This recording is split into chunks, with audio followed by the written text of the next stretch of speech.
بسم الله الرحمن الرحيم يا أيها المزمل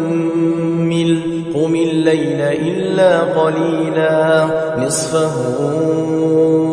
أو انقص منه قليلا أو زد عليه ورتل القرآن ترتيلا إنا سنلقي عليك قولا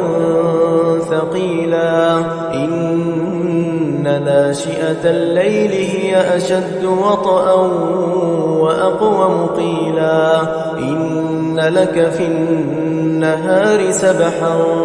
طويلا واذكر اسم ربك وتبتل إليه تبتيلا رب المشرق والمغرب لا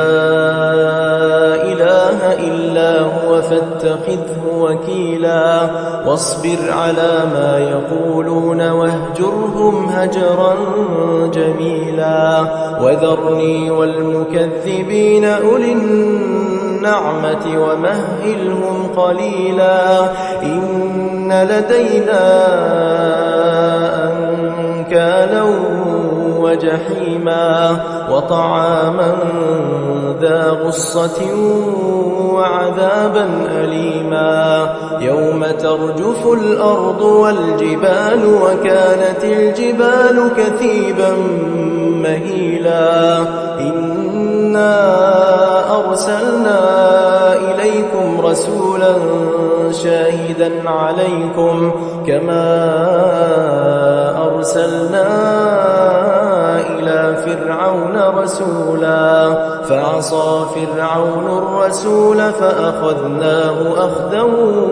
وبيلا فكيف تتقون إن كفرتم يوما يجعل الولدان شيبا السماء منفطر به كان وعده مفعولا إن هذه تذكرة فمن شاء اتخذ إلى ربه سبيلا إن ربك يعلم أنك تقوم أدنى من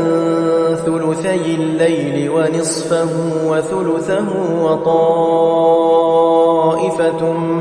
من الذين معك والله يقدر الليل والنهار علم أن لن